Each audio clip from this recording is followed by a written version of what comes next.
तो स्टूडेंट्स हमने जो है रसखान राइटर जो है उनकी कविता एक स्टार्ट की थी परसों, जिसका नाम है सवये। उसके पहले और दूसरे हमने प्रसंग की व्याख्या की थी।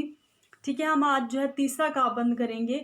पहले दूसरे काव्यबंध में क्या बताया गया है? इसमें ये बताया गया है कि किस प्रकार कवि ने अपने जो श्री कृष्ण जी के प्रति उनके मन में जो प्यार है, उस प्यार को इन दोनों पैरे में इन्होंने अभिव्यक्त किया है। आज जो है हम उनका तीसरा जो है देखेंगे। तीसरे पैरे में क्या बताया हुआ है, देखो। इसमें जो है राधा बताया गया कि राधा का जो श्री कृष्ण जी के प्रति प्यार है, उस चीज़ को जो है इन दो पैरों में व्यक्त किया हुआ है। देखो, मोर पखा सिर ऊपर राखी हो, गुंज की माल गरे पहरोगी। इसमें जो जो राधा है वे अपनी सखियों से कहती है कि मैं श्री कृष्ण जी के लिए कुछ भी करने को तैयार हूँ, कोई भी रूप धारण करने को तैयार हूँ। वो क्या कहती है कि मोर पखा सिर ऊपर राखी हो, कि मैं श्री कृष्ण जी के लिए क्या करने को तैयार हूँ। जो वो मोर के पंखों से बना हो जो मुकुट वो धारण करते हैं, मैं उस मुकुट को धारण करने के लिए भी अपने सिर पर रखने के लिए तैयार हूँ। गुंज की माल गरे पहरोगी, और जो श्री कृष्ण जी अपने जो है गले में माला पहनते हैं, गुंज की जो शोभित की हुई माला होती है, मैं उस माला को भी अपने गले में पहनने के लिए तैयार हूँ। ओडी पीतम्बर, पीतम्बर क्या होता है? पीले वस्त्र। ले लकूटी, लकूटी क्या होती है? काठी मतलब लाठी। बन गोदन गवारन संग फिरूंगी, मतलब कि ओढ़ पीतम्बर, पीले वस्त्रों को ओढ़कर, लै लकूटी हाथों में, लाठी को पकड़कर, गोदन में, बन गोदन मतलब ग्वालों के साथ जा कर के, गवारन संग फिरूंगी, ग्वालों के साथ जो है वहाँ पर मैं फिरूंगी, मतलब गायों के पीछे पीछे मैं, गोदन क्या होता है मतलब गायों के पीछे पीछे वहाँ पर मैं फिरूंगी श्री कृष्ण जी के लिए। भाव तो वो ही मेरो रसखान, सो तेरे कहे सब स्वांग करूंगी। इसमें जो है जो राधा है वे अपनी सखियों से कह रही है कि मैं, आप जो भी मुझे कहोगी ना, मैं अपने श्री कृष्ण जी के लिए कुछ भी करने को तैयार हूँ। भाव तो वो ही मेरो रसखान, मतलब जो मेरे को अच्छा लगेगा अपने श्री कृष्ण जी के लिए मैं वो ही करूँगी। सो तेरो कहे, जो जैसे तुम कहोगी मैं वैसे ही स्वांग करने को तैयार हूँ। या मुरली मुरलीधर की अदरान धरी अदरा न धरूंगी, या मुरली मुरलीधर। अब वो अंत में क्या कह रहे हैं? मुरली मुरलीधर। लेकिन एक चीज़ मैं नहीं करूँगी, वो क्या नहीं करूँगी? जो मुरलीधर मतलब श्री कृष्ण जी जो मुरली बजाते हैं ना, अपने होठों पे, अदरान क्या होता है? होठों पे रखकर जो मुरली बजाते हैं ना, मैं उस चीज़ को नहीं कुछ भी करूँगी। उस चीज़ को मैं, उसमें चीज़ में कोई हस्तक्षेप नहीं करूँगी, उनको मैं नहीं रोकूँगी। इस चीज़ के बारे में क्यों बताया हो? क्योंकि जो है जो राधा है वो जो मुरलीधर श्री कृष्ण जी की जो मुरली है, जिसको वो अपने होठों पे रखकर बजाते हैं, उस चीज़ को अपना प्रतिद्वंदी समझती है, अपना दुश्मन समझती है। इसलिए जो है वो कहती है कि मैं उस चीज़ को नहीं छेड़ूंगी। फिर अगला देखो क्या है? कानन दे अंगूरी रही बो, जब ही मुरली धुनी बंद मंद बजे है। फिर अब मैं क्या कहती? कानन मतलब कानों में।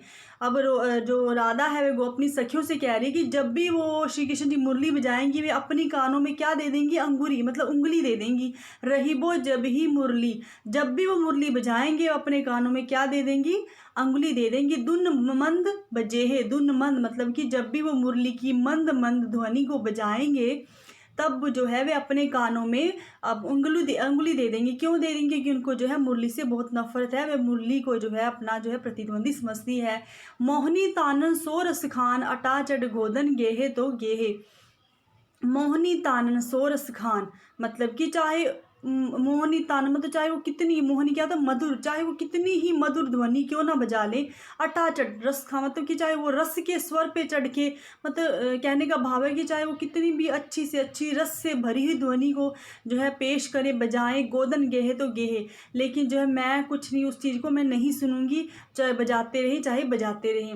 टेरी कहो सिगरे ब्रजगोलिन, टेरी मतलब पुकार कर। अब जो है गोपी राधा जो है वो ब्रिजवासियों को पुकार पुकार कर कह रही कि मेरी बात सुनो। सिगरे ब्रजगोलिन, मेरी बात सुनो। काल है को कितनों समुझे है, कि कल को मुझे ये मत कहना कि तुम, मतलब कल को मुझे ये मत कहना कि तुमने समझाया नहीं। कहने का भाव क्या है कि मायरी व मुख की मुस्कान समहारी न जेहे, मतलब कि वो क्या कहना चाहती है कि मुख की मुस्कान की, जिसके मुख की मुस्कान की बात हो रही श्री कृष्ण जी के, वो कह रही क्योंकि ना राधा जो है श्री कृष्ण जी की मुख की जो मुस्कान है, जो कि वो हमेशा मंद मंद मुस्काते रहते हैं, उसकी मुस्कान पर वो मतलब कि कहते हैं मोहित है, वो उस चीज़ को नहीं रोक सकती। वो ये कहना चाहती है कि मैं जो है चाहे कोई भी बात समझ सकती हूँ, लेकिन मैं एक चीज़ नहीं समझ सकती। मैं जो है जो है श्री कृष्ण की मुस्कान को नहीं रोक सकती। ये कल जो है आप मुझे को मत समझाना करके, मायरी व्यामुख की मुस्कान समारी न जेहे न जेहे न जेहे, मतलब कि मैं जो है श्री कृष्ण जी की मुख की मुस्कान को नहीं रोक सकती, नहीं रोक सकती, कभी भी नहीं उसको मैं रोक सकती। कहने का भाव है कि श्री कृष्ण जी की मुस्कान है, उस पर जो है राधा जो है वो पूरी तरह से मोहित है, वो उस चीज़ को जो है वो कंट्रोल में नहीं कर सकती।